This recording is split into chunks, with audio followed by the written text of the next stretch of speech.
All right, let's begin. Work for a great group of people you really believe in. Find yourself making an impact? Technology is a river that flows through every aspect of an organization, and today is different. We put ourselves and our organizations literally at risk of complete destruction every single time we get online. One click, one distraction is all it takes. Hi, Cybercrime Junkies. This is your host, David Morrow, along with co-host Mark Mosher. Come join us as we explore our research into these blockbuster, true cybercrime stories, along with interviews of leaders who built and protect great brands. And now the show.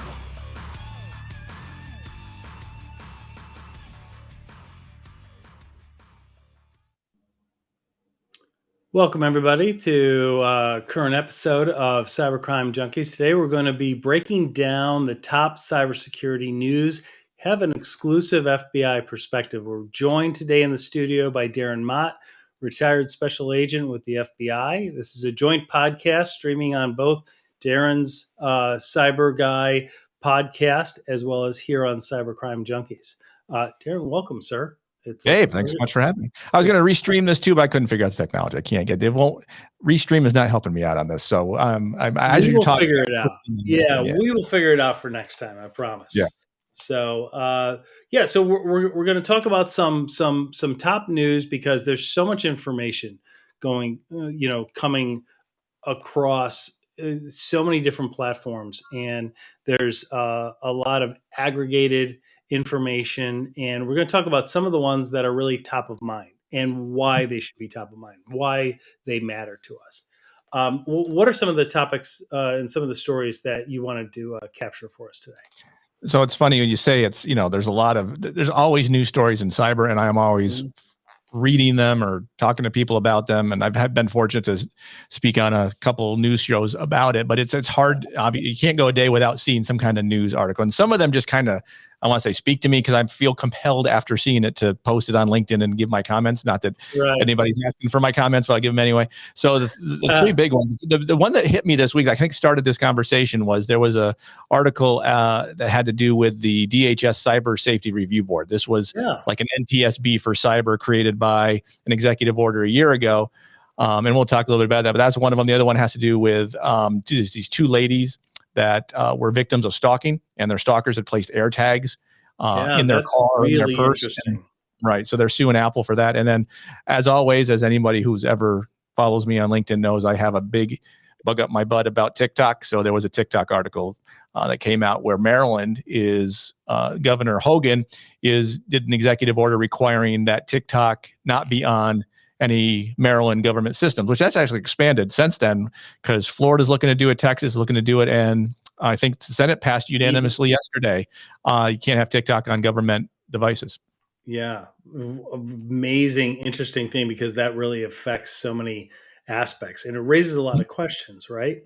And so we'll take a deeper dive into that. Some of the top stories I'm going to be touching on is Uber.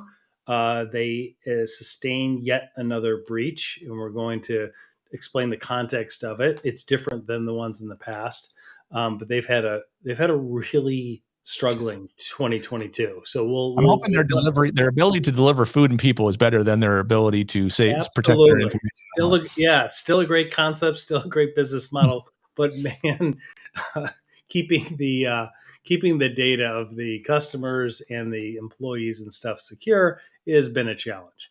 And then interesting about a lot of the newer ransomware attacks. We've talked a lot about the ransomware gangs and the inside the mind of some of these ransomware gangs, but there's a newer one that the federal government has been warning about, and it's the Royal Ransomware Gang. It's different in model and shape and execution than all the others. We're going to get into that. And then we're going to talk about criminal profiling of cyber criminals. Really interesting article came across the wires on that. And then we're going to address schools and ransomware and school boards that are approving ransomware payments to criminals. And what does that mean? So let's get back and let's start off with your first top story with the Cyber Safety Review Board. Yeah. Okay. So I got this from CyberScoop is the one I'm looking at right now, but I'd seen it a couple places. But the headline was DHS Cyber Safety Review Board to focus on lapsus hackers. Okay. That's great. It's good. They're going to look into this ransomware group and figure out, what are they doing? My hope when I saw that they were doing this safety review board was whenever there was some kind of large event or any kind of event, there would be a post-mortem to say, here's how the bad guys got in, here's how they pivoted around the network, and here's some mechanisms to protect yourself. I'm like, that's a great idea. I hope they do that. So when I saw this article, I'm like, okay, let me go see what they've done in the past year and a half, because this cannot be like the first time they're doing it, can it? There's a lot of big hitters on this particular review board. So I went and looked on their webpage, and they have a publication section. I'm like, okay, let me see what they published in the last year and a half. And so in the last year and a half, would you agree, Dave, that there's been a couple cyber incidents here and there? Yeah, probably. just pretty much every single week. So there were exactly 3 documents that they have publicized in the last year and a half. One was they did a review of Log4j. And that particular report's 52 pages long, so they put some time into it. They looked into it and talked about what it was. Great. The other one was this report that they're going to start looking into the lapsus group, and then the other one was the public affairs memo that they were creating the board. That's it. That's what they published in a year and a half. So a year and a half, lots of funding, lots of federal funding, lots of time and expense. We would assume would be initiated here, and we've talked about Log4j, which was a big deal, but it was addressed primarily through the private sector. Right. But they created how long? A 52-page article 52-page document. Yep. Mm-hmm. Okay. All right. So they did an analysis, and then they had an announcement that they were going to go after lapsus. So they announced it's like fixing. It's like, I'm fixing to get this done, right? Yeah. Like they were fixing to do it, and then now they announced recently that they're going to be looking into lapsus. Yeah. So here's a quote from Homeland Secretary Mayorkas. The ongoing lapsus hacks represents just the type of activity that merits a fulsome review and can provide forward-looking recommendations to improve the nation's cybersecurity in the near term. So 6 months, we might get the report. During that 6 months, how much is this group going to profit off of the victims that they're going to hit? That would really benefit from a very quick turnaround as to tools, tactics, procedures, CVEs that they're using, things like that. That'd be valuable, I would think. But yeah, I agree. And the group that kind of makes this up, they have day jobs. Like a lot of the groups on the board. One's like the head of one of the senior leaders at CrowdStrike. They're busy, right? Like, how much time are they? I mean, they're not involved in like incident remediation or forensic review, right? They're just kind of compiling the data. And how many of them are investigators? Now, sure, the assistant director of the cyber division of the FBI is on it. He is a special agent. He had to have done some kind of cyber investigation at some point in his career.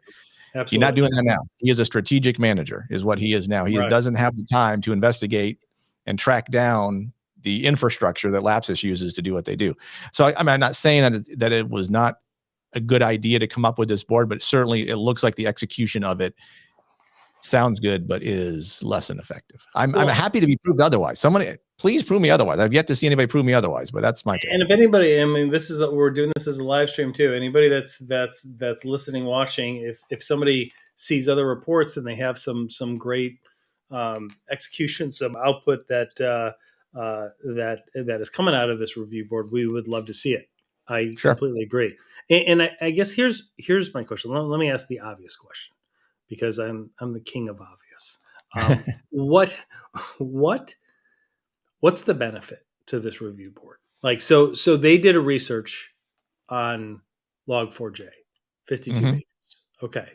What is that? Like, is the private sector taking that and using some of those recommendations and then changing some of the things? Because it seemed like this was driven through a lot of the main OEMs, the main providers, a lot of MSPs, MSSPs. They were really addressing this, and they kind of had addressed it in real time immediately in the private sector. So the government's review a year later with the 52-page. I'm just curious, like, what's the benefit to doing it? Yeah, it's a good question. Because by February, if you knew you had a Log4j issue on your system, you were removing it or deleting it or not using it or whatever, you'd mitigated. Exactly. But yeah, so by June when they come out, you're saying, yeah, no kidding, yeah.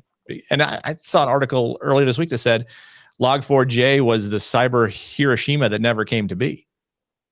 Okay. Because is there a lot of use of that vulnerability to further other cyber crimes we're not aware of? Because if there are, that'd be a good thing for them to come delve up into, with. right? Correct. Yeah. Right. Yes. Mm-hmm. Absolutely. All right. Well, we'll have to keep our eyes on this, right? Yeah. There's more to come. Sure. Yeah, that's good. All right. So Maryland was the latest state to ban TikTok in government agencies.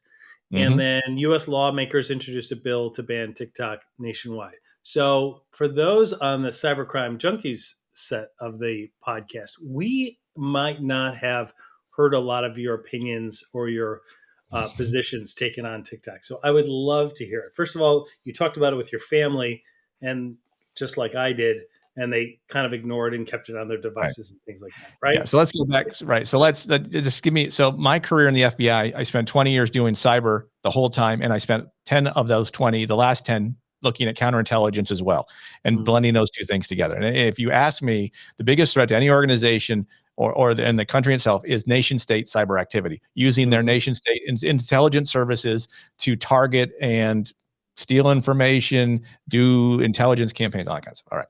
So TikTok is owned by ByteDance. ByteDance is a Chinese company. Every company in China has some affiliation or is essentially have partial ownership by the Chinese Communist Party. Plus, there is the 2017 Chinese Intelligence Reporting Act. I might have the name of it wrong, but that's when it came out, which requires by Chinese law any company to provide the government with information on individuals, organizations, entities that may have a negative impact on the country. So essentially, ByteDance is required to turn over any information China wants from their system to the Chinese government to review. So why is that a problem? This is the problem I had at Thanksgiving. My brother is a soccer coach for a major university. His kids, himself, they all use TikTok. Now, he doesn't post videos, but he uses it to watch videos, certainly. And then sure, there's a lot of innocuous use that you can have with TikTok. That's great. However, there was a report that came out today that I listened to that said that within 30 minutes of anybody, any child, any teenager becoming a TikTok part of TikTok, they are flooded. They're flooded with like self-harm, suicidal ideation, eating disorders, all of this negative social impact on some of the most vulnerable and growing formative years users, right? Exactly. I mean, add to that the counterintelligence perspective. So you've got all these teenagers that are now, posting videos of themselves. All that facial recognition is being captured and stored by the Chinese government. 10, 15 years from now, there's going to be a percentage of those users that work for the US government, either in the political sphere, in the intelligence sphere, in the criminal justice sphere, pick a sphere, in the State Department sphere. They are now ripe for compromise when they go and do their jobs. If you want to be an undercover covert CIA operative and you had TikTok, you're not going to be able to do it because they know who you are. They have your facial recognition. So there's that issue. There is the issue like we talked about with what they're providing to kids. I mean, it should be telling that the Chinese government restricts the amount of use Chinese kids can do with TikTok. They can only use it for like 40 minutes a day. They can't use it at night. So, okay, there you go. So a couple questions come to mind, right? And this is something that I really want our listeners to think about. And that is, on the one hand, we're curating our lives on social media, right? Sure. We're voluntarily giving on Facebook, Instagram, Twitter, LinkedIn, even, and TikTok, right? We're voluntarily posting. When we post things, we post family photos, we post vacation photos, comments about our spouses or loved ones, whatever.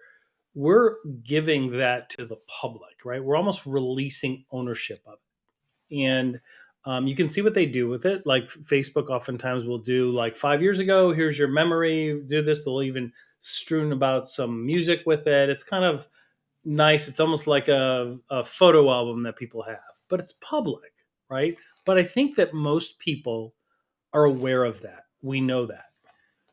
And so, in that sense, I understand the defenders of TikTok and the defenders of continue to use it, etc. Right? Okay. But then the other side is the legal precedent and all the judiciary decisions on the expectation of privacy Mm-hmm. and the fact that you cannot, I mean, think about this. When we're watching TV at night, right, or on the weekends or whenever, for those that watch TV, you see the drug commercials, right, the pharmaceutical commercials.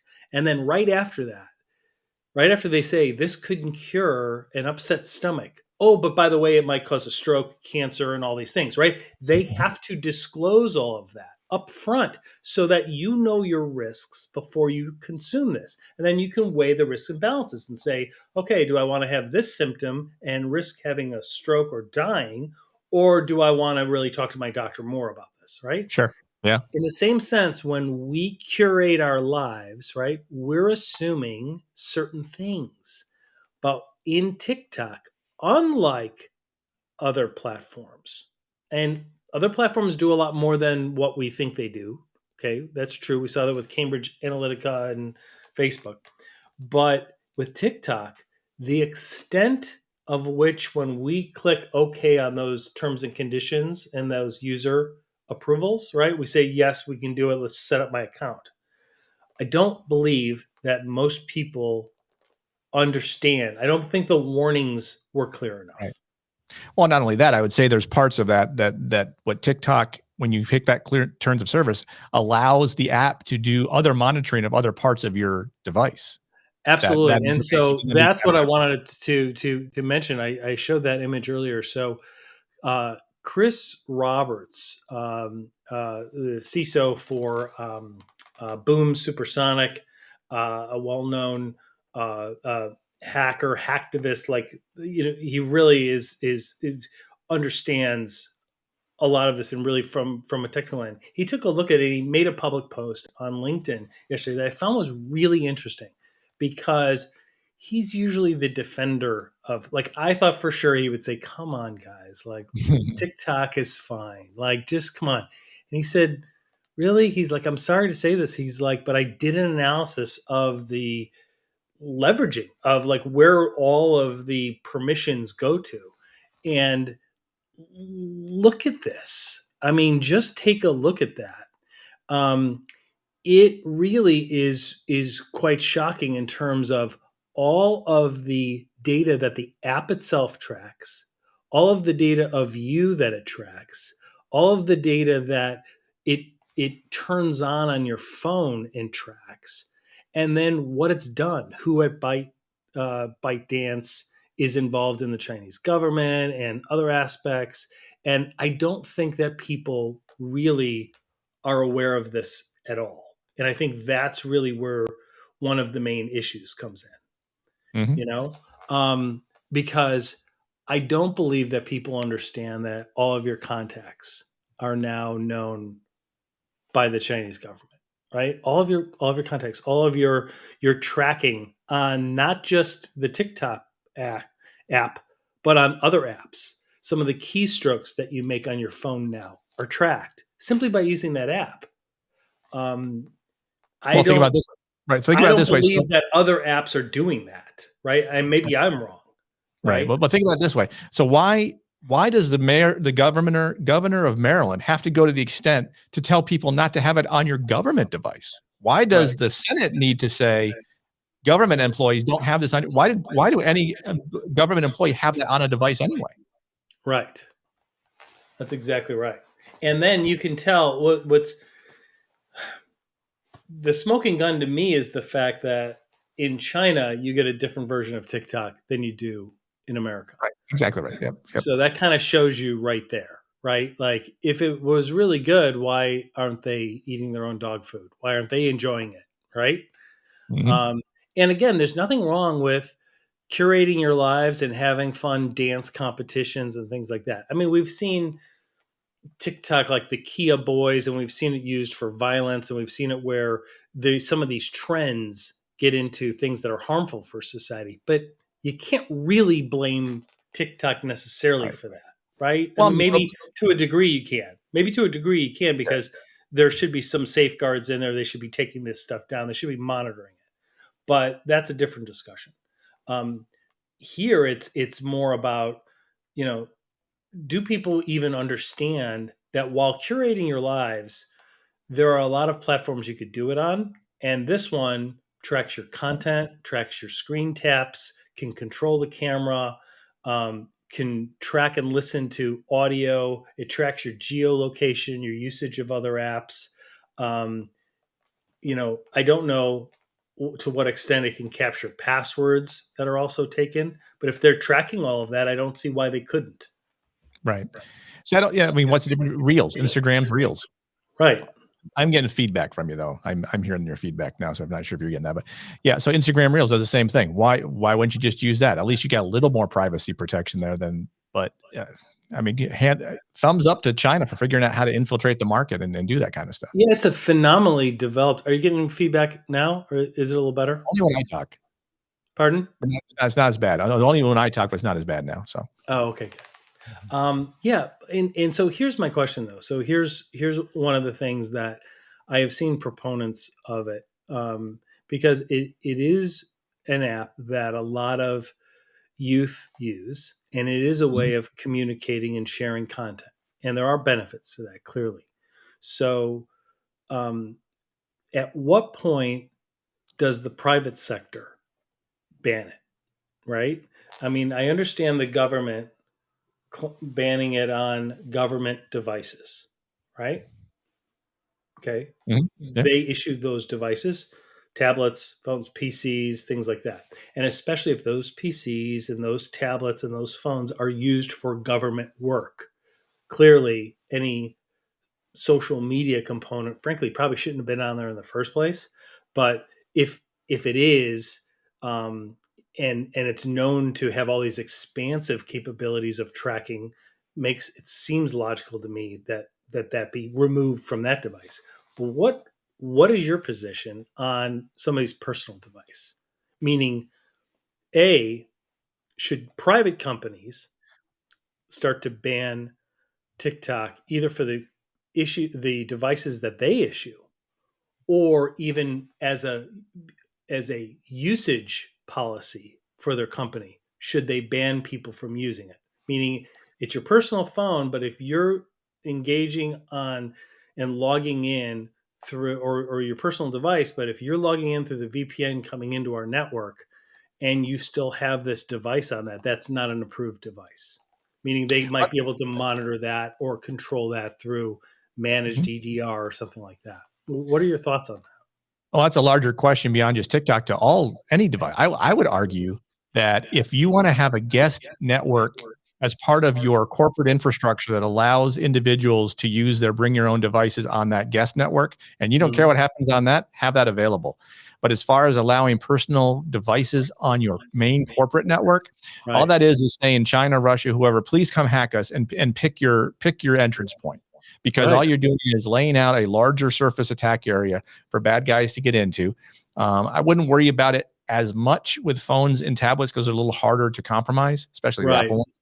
But from a personal PC perspective, no way that you should allow any kind of computing device that is of a laptop variety direct connect into your corporate network, because you're just asking for trouble at that point.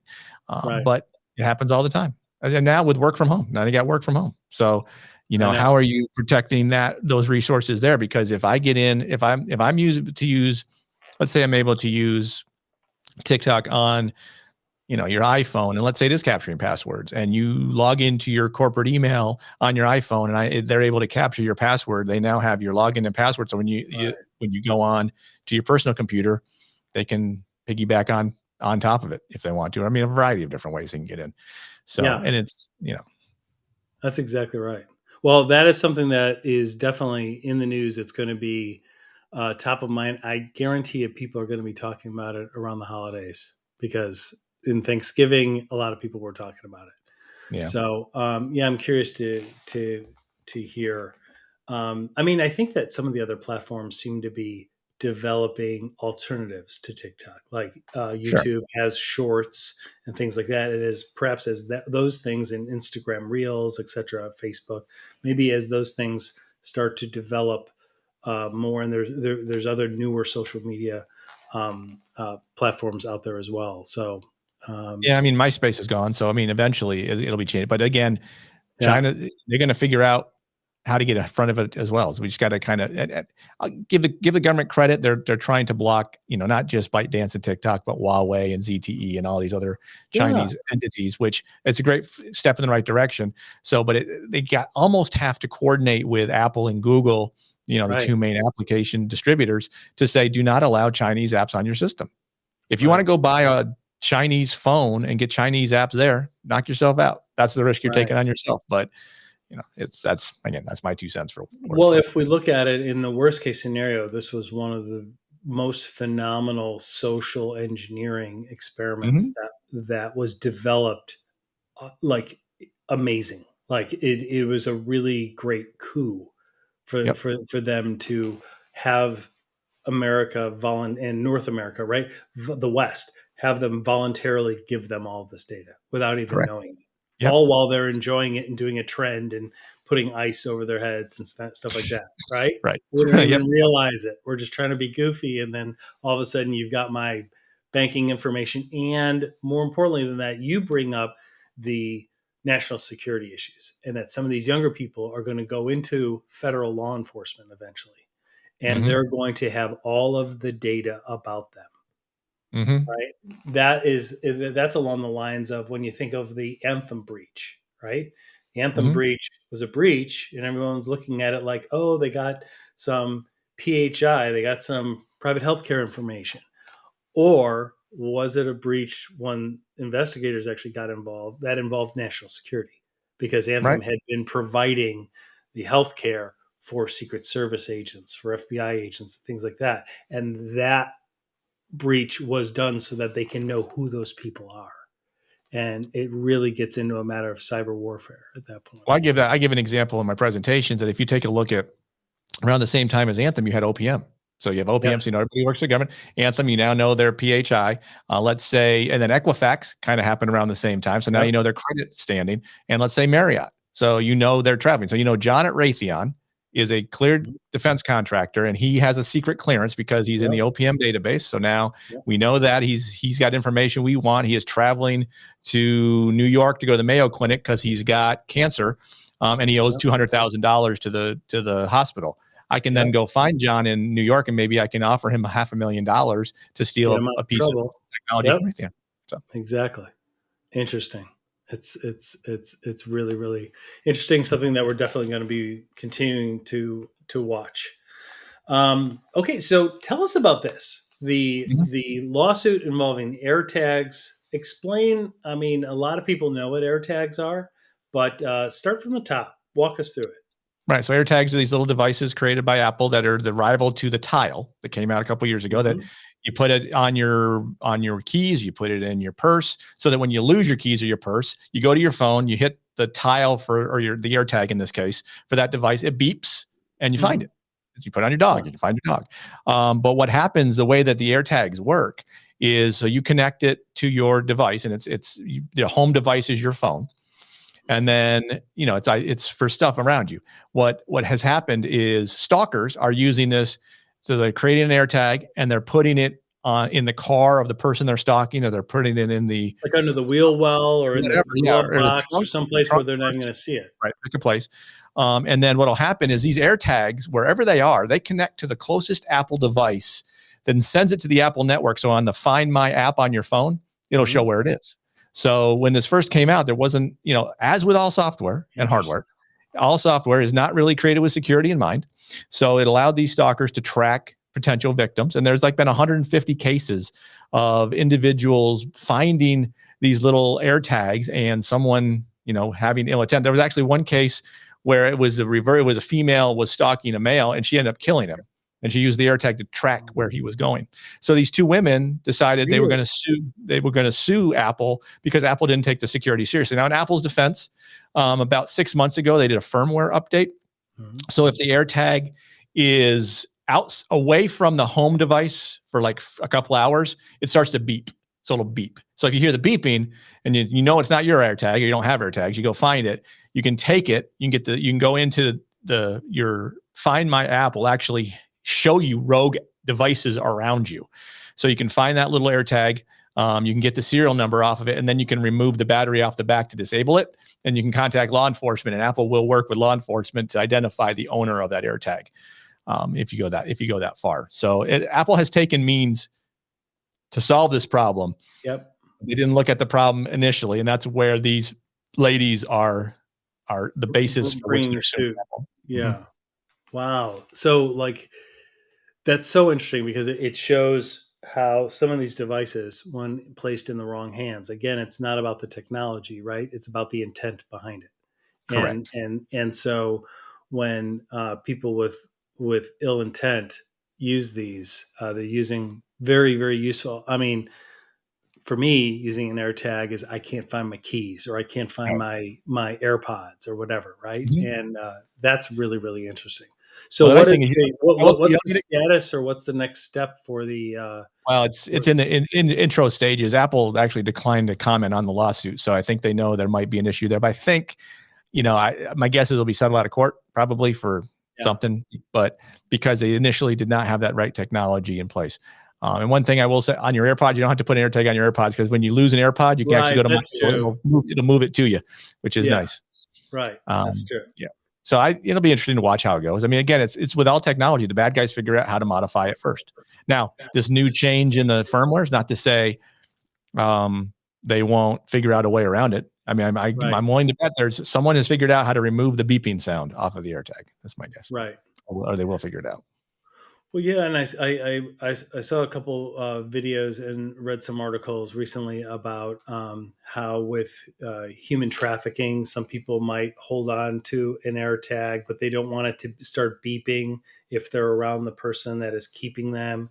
And so they kind of were showing people how to pop it open and turn off the beeping sound, but still have it work. So that way they can still be tracked, hopefully. And it would send the alarm to somebody else that might have your information that could find you, hopefully.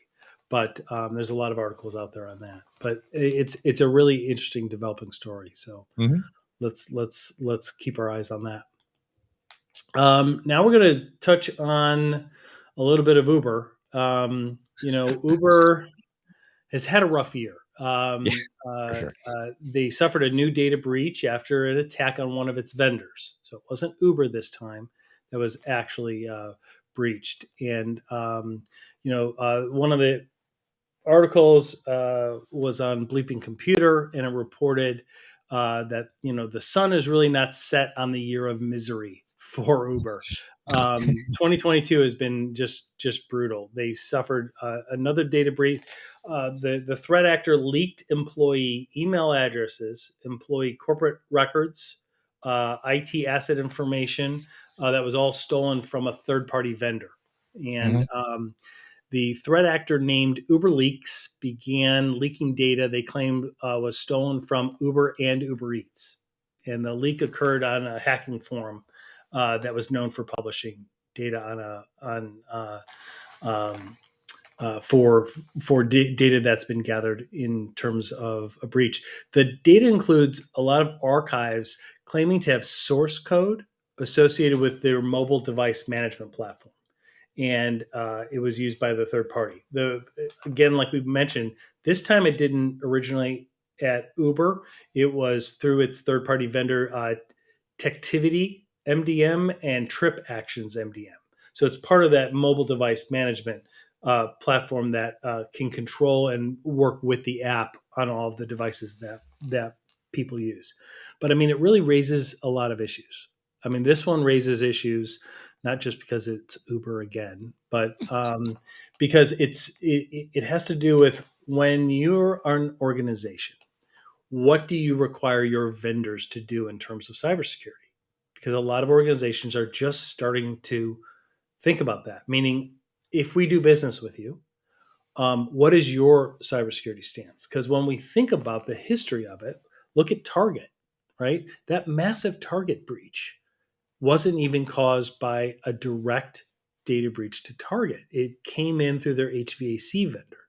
Yep. And so it's really about how we do business. And again, it plays into how cybersecurity and the policies that are in place, right? When you submit an RFP for different vendors, what are your requirements, right? What do they have to do? If they have penetration tests, do they have managed EDR? Do they have some anomaly monitoring platforms in place, right? Or do they have none of that? And it's really misconfigured and sloppy, but they have the lowest price.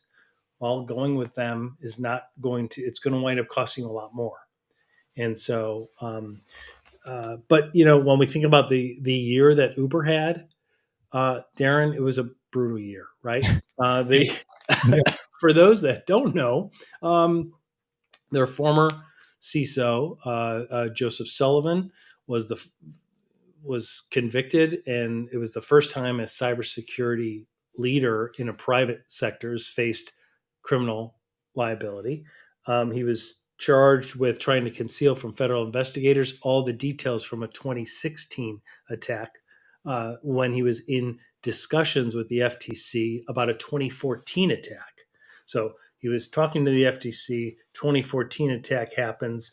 He was talking to the FTC about the 2014 data breach. While doing that, he was doing that in 2016. There was another massive data breach. He didn't disclose any of that to them.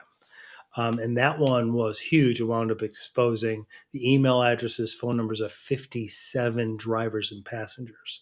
The charges against Sullivan involves obstruction of justice, failure to report the crime, and he faces 5 to 8 years. It's 5 years for the failing to report, and 3 years, or 5 years for the obstruction of justice, 3 years for the failing to report. So that raises so many questions. It's been talked about a lot in the industry. At what point do CISOs have to think about directors and officers insurance, like D&O insurance, right? Meaning, are they going to bear the burden? Because a lot of the executives in organizations have D&O insurance, right? Shouldn't CISOs also have D&O insurance? Shouldn't that be something that is negotiated when talking about their compensation package? But that occurred earlier this year, and when that happened, that's why we say 2022 is such a bad year for Uber, because while that trial was going on, while the CEO of Uber was testifying in a San Francisco courtroom, and while Joseph Sullivan was testifying, and the hackers, what had happened in that 2016 breach is when the hackers had gone in and they were going to disclose it, they gave them confidentiality agreements and said, we're going to pay you each $100,000 to keep quiet. We'll do it as part of a bug bounty program. So that was their reason why they didn't have to go to reporting land and have to report it. Obviously, he was convicted. He's set to be sentenced soon, where he's facing 5 to 8 years. But during that trial, while that trial was going on this year in 2022, they had another data breach. And that was the one that involved that multi-factor authentication fatigue, right? Where they kept pinging him, and he what happens is employees at organizations, their credentials are stolen through various data breaches. They're sold online. Criminal adversaries get that data, right? And they try and log in, right? As an employee of the organization. And here, somebody was trying to log in as one of these employees of Uber. Well, Uber had multi-factor authentication. So it was pinging the employee and the employee's phone, and the employee was saying, well, no, I'm not trying to log in. So he wasn't clicking it.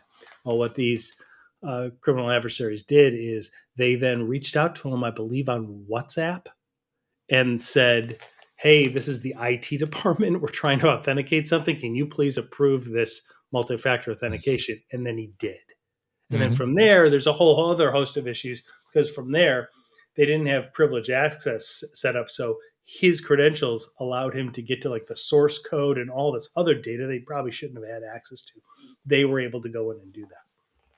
So it's been quite a rough year there. Any other insight? Do you think what do you think? What are your thoughts? Do you think Joseph Sullivan's gonna get the full? No, they never do. First thing that surprised me about this article, there's 77,000 Uber employees. The hell are they all doing? Are none of them working cybersecurity? That's a great point. When I saw that, I thought the same thing. I'm like, how are there that many employees? Like that many employees are required to like run an app? Like that's pretty crazy. Yeah, you can't assign 20 of them to do cybersecurity or even compliance monitoring with your third-party vendors. Right. So that's going back to Sullivan, hilarious. just tell the truth, man. Just tell the truth. Have some integrity, and you won't be on the hook for 8 years in prison. Probably should be lucky he didn't. At least he didn't lie to a federal criminal investigator. That's another charge he got hit with. But the first thing is just tell the truth.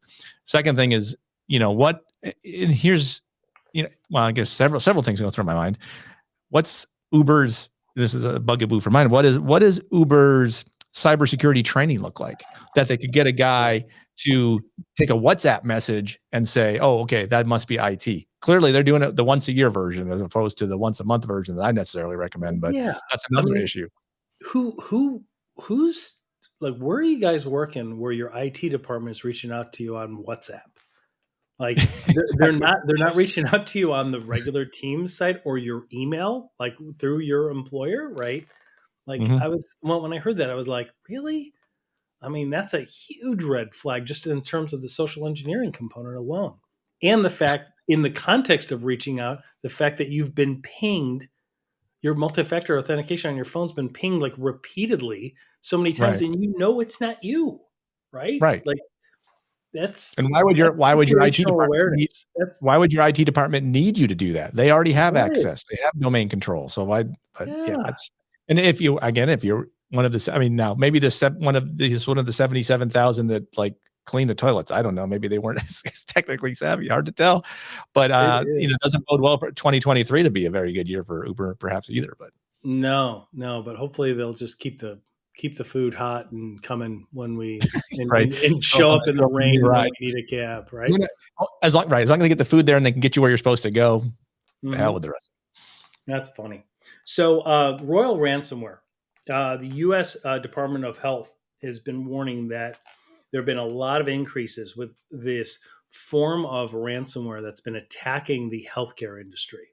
And we've talked about this quite a bit, but what's interesting about this is it's a different type of ransomware. When we talk about ransomware gangs, we talk about Lockbit, REvil, Conti, Hive, Clop, like these are ransomware as a service organizations. So ransomware as a service organizations have initial access brokers. They have their core group, right? The actual guys that wear the jackets, like we are REvil, like they've got the matching jackets. They're actually the brand. And then they hire all of these affiliates to go, and they're like the digital mercenaries, go execute on this. And they pay them handsomely. They split the costs, 70-30, 60-40, whatever. And the money is buy a jet, buy an island type money that we're talking about. It's not like a new house, new car type money. So it's very well organized. It's very well funded. This group is totally different. So the Department of Health and Human Services warned hospitals and organizations in the healthcare sector to stay alert for attacks from the Royal Ransomware Gang, which is a brand new gang that popped up in September. And unlike other ransomware families that use the popular ransomware as a service model, that model I just described, this group operates as a private group. They do it all. They break in, right? They don't even buy their access through initial access brokers from what I've been able to find, right? They execute on it, and they're the ones that develop the code, handle the money laundering, handle the negotiation, all of it. And so it's a smaller group, but they are clearly very experienced ringleaders and executioners of it. So they very well, there's speculation that maybe some of these are from the rise and fall of Conti, right? Some of the groups that have kind of gone away are Evil, Conti, that had a big peak a year ago and then kind of went away. But what's different here is how law enforcement can address it. So I'm interested in getting your perspective, because this is a different type of group as opposed to the ransomware as a service model. What are your thoughts? Right. So it looks like this group is like the all-star team of ransomwarers. And my guess is they've come together in a methodology that makes it very hard to infiltrate.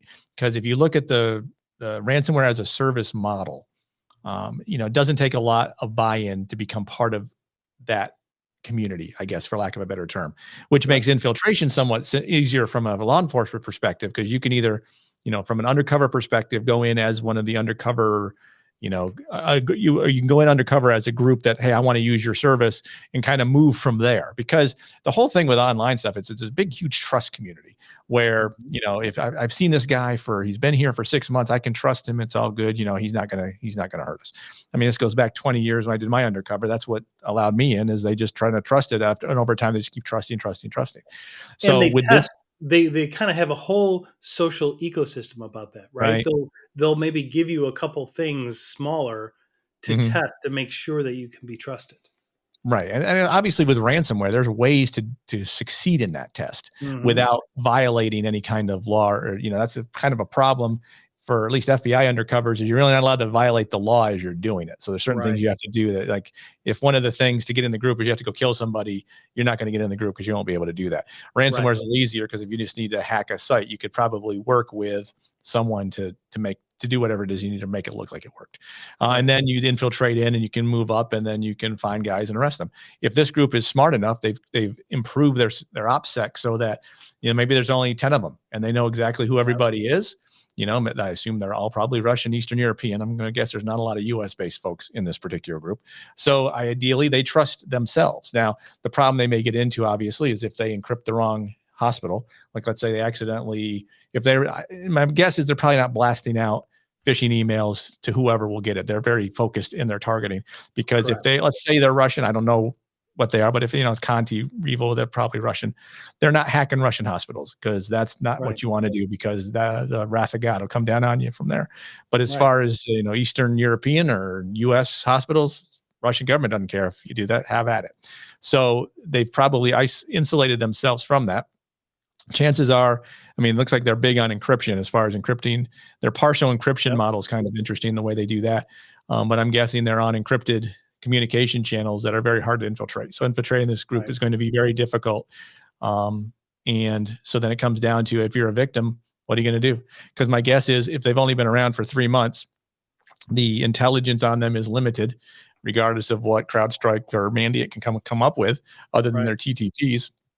So knowing who they are, where they're located, is going to be very hard to disrupt them. So, you may have to pay. I would think one of the benefits would be if law enforcement is able to infiltrate them, though, that they would be able to take down the whole operation. Right. Yes. You could correct. That's the one advantage, is if you could infiltrate it, you'd be able to it's all basically one kill it from the inside. ecosystem, Correct. right? Yes. It's all one ecosystem, as opposed to, okay, you might be able to catch an affiliate of, Conti or Lockbit or whatever, but you're not getting Lockbit unless you get in there, right? Like, it's a lot harder to get these groups that sometimes they don't even know who the other people are, right? Yeah, I'd say they're actually going back in time to the way that these groups worked in the early 2000s, where they were all insulated amongst themselves.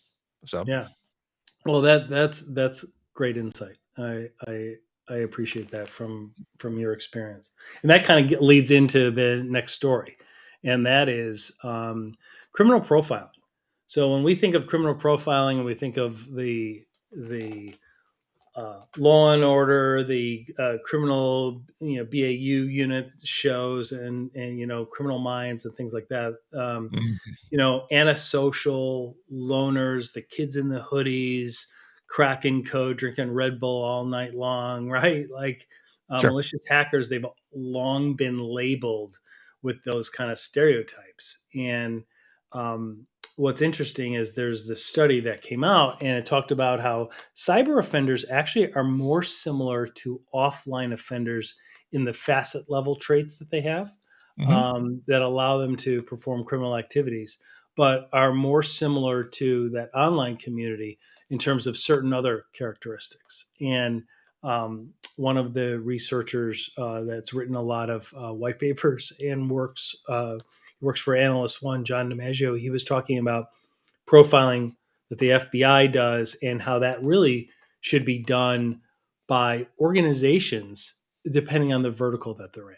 Meaning, based on the vertical that they're in, you should look at like who is the person that the group that is going to be attacking us. There's probably a top 5 that you can find out very, very easily, and really take some time and understand the geographic location that they're coming from. What are their beliefs? What are their political beliefs, their religious beliefs? What can we learn about the families, the financial situations that come into play, including when you think about what your attack surface looks like, right? Is it inside? Is it physical and digital? Is it going to be ransomware? Who is really attacking our vertical, right? Which groups? What can we learn? And that information can be prepared in advance following, there's dark web posts, there's OSINT, there's a lot of information that can be found for free, but to take the time and do that. What are your thoughts on that, given your experience with the FBI and all of the criminal profiling that you're familiar with? Well, obviously, being able to criminal profile requires a certain level of experience and education to be able to look at why somebody does something. And it's funny because, at the end of the day, criminals are criminals. It doesn't matter if they're doing it online, they're doing it offline. So there's going to be a lot of similarities in that. But the FBI realized, over a decade ago that the cyber stuff was a little different. They actually created a BAU unit specifically for cyber individuals. And it's not just even the cyber criminals they look at, it's the intelligence actors that they look at too from other countries. They'll look at what they do. And the nice thing from them, for that perspective, is a lot of those communications are open source. It's not hard to go on the dark web and see how these guys are communicating, what they're saying, what they mean, what it means to them. So, these guys have a very good capability to, at least from an investigative standpoint. Let's say you want to infiltrate the Conti ransomware group. Let's go back to our Royal ransomware. If you can find information on members and how they communicate, you can draft a way to communicate with them, because they're probably all communicating online anyway. They're not talking face to face or in person. So you can craft text messages, you can craft the right email message that will get a response. I've seen experience of this. You would know what would upset them. You would know what they like. You would know all those little idiosyncrasies. So the profiling really does help you communicate and negotiate those. We did this with a Chinese hacker, and he believed he was talking to another Chinese hacker, and it was because you had profiled them so well. You guys were speaking their language. Yep. So I mean, it's just it's a logical expansion of talent. And I think what you're saying for companies, it'd be a valuable service for them to invest in, because, that might be my microphone. We argue a lot that I'm sorry, that was I just heard my vacuum downstairs was sucking up and stuff. But I talk a lot about understand who's targeting you, why, and how. That's what an analyst can do. Like you're saying, within healthcare, who's targeting is, why, and how. So if you then look at that, you can then go and isolate, but companies aren't going to afford it because it doesn't make them money. It's a cost loss. So that's why, they don't investigate. They don't largely invest in the right kind of cyber training, the right kind of technology. Cyber training, right. This depth into looking at the mind of the cyber criminal. Yeah. Well, part of what my whole mission is to find out really for certain verticals, what really are the best practices. Then we can figure out, can they afford them? Can they figure out what to do? And will they even see the value of doing it? The answer is they could probably afford it if it's done right. The other question is do they see the value? And that's part of the whole education. Is why we have this podcast, because there's so many things that can be done. Especially on the cyber awareness training front. That's like the lowest cost. Some of it, most of it, a lot of it is open source. It's engaging. It's not technical, and they still don't even take advantage of that. You've mentioned that you've reached out to like school districts numerous times and offered to train them at no cost, and they don't even take you up on it. Don't And even it's like, respond back. yeah, it blows my mind. But I mean, I think that eventually uh, times will change because again, we're not spreading fear, uncertainty, and doubt. It's there, right? Right. Like it is what is happening. We are reporting on it. We want to help. And so we just need to kind of bridge that gap. That's an interesting segue into the next discussion. And so the next discussion, one of our last topics before we wrap up, is school districts, right? And here, the Little Rock School District, Little Rock, Arkansas, they voted to move forward with a settlement agreement after a cyber attack happened this fall. So the superintendent, Dr. Jamal Wright, said during the board meeting that it involved a situation that was going to be negative no matter what. And he said, this is a horrible situation. I know I keep saying that, but it's horrible and there are no good options. So investigation is still ongoing in terms of what data was stolen, but they had sustained a massive ransomware attack. It had been ongoing for weeks. They were down for weeks. The board actually approved payment to criminal hackers of $250,000 for ransom. And it just raises so many questions about, are you guys okay with that? Like, they can get away with not spending the money up front to defend themselves or educate people, right? And not take it seriously. Not that ransomware couldn't have come in anyway, okay? But the point is they're not really investing there, but yet you are faced with paying the actual criminals. And they did engage the FBI, and last time I checked, the FBI always advises people not to pay the ransom. Right. So, and since the board meeting, I think it was December 5th, they've been silent on this. So the board voted. There hasn't been any status update on whether they got the data back. If anybody knows, please reach out to us at cybercrimejunkies.com because I would love to know. I've scoured the news. I've scoured all of the different channels and cannot find what has happened. They did issue, several of the news agencies issued FOIA requests, Freedom of Information Act requests. They have not released any of the details. So what they do know is that the breach occurred November 11th. They didn't disclose it to the public apparently till December 5th because they were instructed by the cyber gang not to make this public because it would make matters worse. So they have been threatened there. The board meeting on 12/5 where they approved the payment. So they were authorized to, quote, resolve the issue, unquote. And they had to hire third-party experts, etc. So I guess it raises a lot of questions, right? It raises questions of E-rate. I mean, E-rate is federal funded funds that are available for schools for certain technology services. Should E-rate be expanded to include ransom payments? I mean, that's an open debate now in several districts. I mean, I would certainly hope not because you have the law enforcement arm saying don't pay the ransom because that's what funds, that's what creates this whole monster in the first place. You're feeding it. And here you're going to say, yeah, but a different arm of the government is actually going to pay them. So I don't know. What do you think of this? Well, I clearly the particular ransomware group didn't have their Bitcoin or their blockchain address on the OFAC denied entities list because they were able to pay it. Otherwise, the school would get in trouble, which is another whole topic we could talk about another time. That's that whole Band-Aid. Touch on that real quick. What do you mean by that? Explain to So us what the Department of Treasury has those that don't know what that is. Sure. The Department of Treasury has a list that denies entities to do business or companies in the U.S., anybody in the U.S. to do business with certain entities. So like Huawei, ZTE in China. I mean, if they were to be put on this OFAC list, it stands for Office of Foreign Asset, something, I forget. Right. But, if they're on there, no nobody in the US can do business with those entities. So what they've tried to do with ransomware is take what they know to be blockchain addresses for ransomware groups that, if you get hit with ransomware, this is the blockchain address you have to pay. So they put that blockchain address on so that if you pay that blockchain address, you can get in trouble by the US Treasury, which is a silly because you're funding potentially terrorism. Right. Yes. Yeah.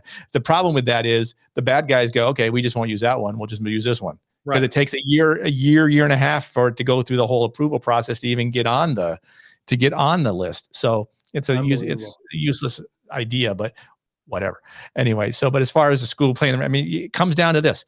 What do you got to do? Do you need your data? If you need your data back, you pay. I mean, I saw an article a couple of weeks ago that said they did a survey and like 63% of people that pay the ransom get their data back, which means 37% aren't. So, bad so business model. Paying millions of dollars and hundreds of thousands of dollars, they're not even getting all their data back. Right. So it's like you said, where do you pay the money? You should pay it up front to protect your networks, to educate your folks not to do the wrong thing. But again, if they won't even look into free access to that, this is what happens. This is the logical conclusion to that. And it's not the last one we're going to see, I would say, certainly. I agree. All right. Well, I know that we're going long, so let's touch on the story that is in the news. That is one of the funniest stories. It's horrible. Not funny if you invested. Yeah. But FTX, if you don't know about it, just Google FTX and SBF, who's Sam Bankman-Fried, the former CEO of FTX, second largest, I believe, second or third largest crypto exchange in the US, and then the other one that was formed in the Bahamas. He was finally arrested. There was a run on his exchange, meaning it was like a run on the bank. People wanted to get their money out, right? Because they had stalled and stopped them from withdrawing. It's in Chapter 11 now. They filed for bankruptcy protection.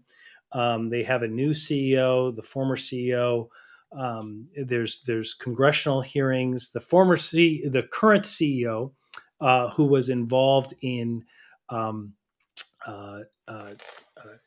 taking care of Enron after that whole catastrophe, he spoke to. His name is John Ray, and he spoke to Congress saying this was nothing other than old-fashioned embezzlement, which is what he said. He said, this is just taking money from customers and using it for your own purpose, not sophisticated at all. So it's pretty interesting. And I know that there's a bill that is trying to be passed, a bipartisan bill, to require the Bank Secrecy Act to apply to crypto, meaning most of us will realize, and if you get $10,000 of cash, right, you get it from a bank, you deposit more than $10,000, you have to fill out an IRS form. The IRS gets pinged on that. They want to apply that for crypto. It's one step. I don't know whether that'll pass. We'll see. But in recent weeks, I know recent days anyway, SBF had been going on like a PR campaign. You've been doing a lot of different articles, but they have arrested him. What's your take on this? Do the right thing. If you do the right thing, you don't go to jail. He's going to jail for a long time. And I mean, a part of it, he focused on people's fear of missing out, that crypto was the big thing. And then when he started FTX, Bitcoin was $60,000, $70,000. It was going through the roof. All the other cryptos were following along with it. And now they're all used. I mean, I had a small amount of stuff in crypto about 3 weeks ago. I cashed it all out. I'm not going to be part of this anymore. And so, it's the problem, I think, with the bipartisan bill. It'll only impact U.S. entities. Right. It's not that hard to go outside the U.S. and run crypto. You won't have to deal with any of that stuff. So I mean, it's another Band-Aid issue. But I'm surprised that the new CEO was unimpressed by the use. I'm surprised he was so visible afterward. Like, why did he not do like a Jerry Cotton from Quadriga and like die in India, right? Like, where that's a whole story in and of itself. Or Ruja Ignatova from OneCoin, that wasn't even blockchain, but they had billions of dollars, and all of a sudden she vanished in the middle of the day as soon as the feds were coming down on her. So he probably thinks he's smarter than everybody else. He's got friends in Congress that he paid millions of dollars to, so he figures he's going to get off. But he was the number one contributor to the Biden campaign, but he was also paying bipartisan. I believe he was funding candidates on both sides. But sure. Yeah. Pretty interesting. Well, Darren, thank you so much. I really appreciate taking the time and going through these top stories. I think it's really interesting. I love getting your take on it because it's definitely a unique perspective, and I know that we always get a lot of real positive feedback from our listeners on our side. So, hope everybody enjoyed this. Any parting words? No, I just want to thank you very much for having me on. I'm sorry I couldn't figure out how to get the restream to work on my own end. We'll figure that out by next We'll time. work it out. I think we're definitely going to do this again. I think this is a really right. good insight, and I'm looking forward to it. So I appreciate it. Thanks so much. Have a good weekend. Absolutely. Everybody have a great weekend. Enjoy the holidays, and thanks for listening. Cybercrime Junkies, thanks for listening and watching. Got a question you want us to address on an episode? Reach out to us at cybercrimejunkies.com. If you enjoy our content, then please consider subscribing to our YouTube channel at Cybercrime Junkies. Connect with us on all social media like LinkedIn, Facebook, and Instagram, and check out our website at cybercrimejunkies.com. That's cybercrimejunkies.com. And thanks for being a Cybercrime Junkie.